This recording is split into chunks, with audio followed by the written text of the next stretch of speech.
House Builder is a first-person building simulator where you build structures from a set schematic.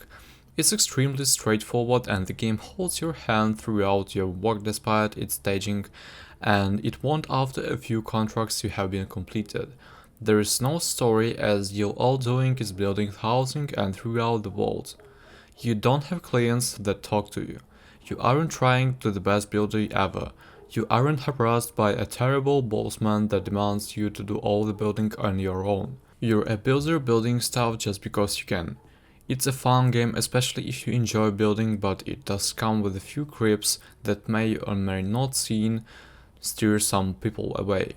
The gameplay. As the name suggests, you build houses. That's essentially it, and it's no more than that. Although your build house is not necessarily used by many people nowadays, such as an ILO by the hut, you do end up building more modern day structures later, on which, as you guessed, are a lot more complicated to build than just stacking blocks of ice on top of each other.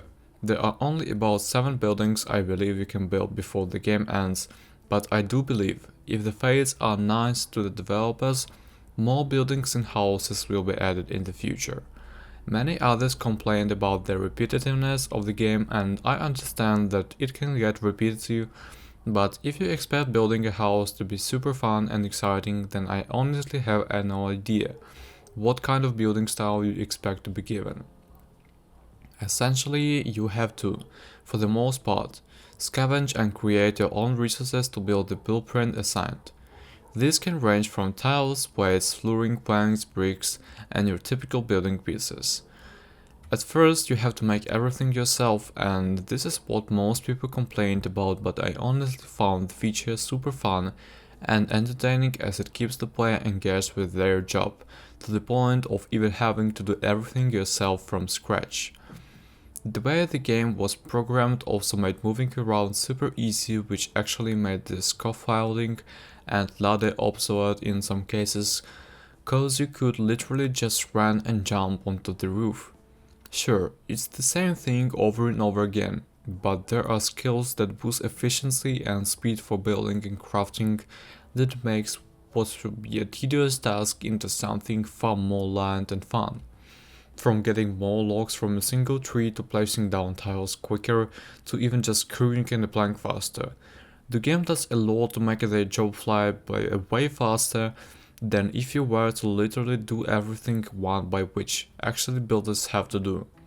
The skills are also all given to you based on how much of certain task you do, which encourages you to build more, so you can improve your character's efficiency and speed. It's a great structure and made me enjoy playing more because there was a progression system I could take advantage of. About the graphics. Actually incredibly beautiful for a building game.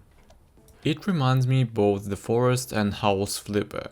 The detail in the housing materials, landscape and overall world is easy pleasing to an eye and gave me additional satisfaction while building. I have heard that there are performance and optimization issues, but personally haven't run into any of them. The closest I got was that I was shoveling up to their creative foundation, and all the dirt and dust dropped my frames down to 60 from the usual 144 I get. The audio. If you despise the sounds of constructions and general wobble, then you'll probably hate this game to an extent.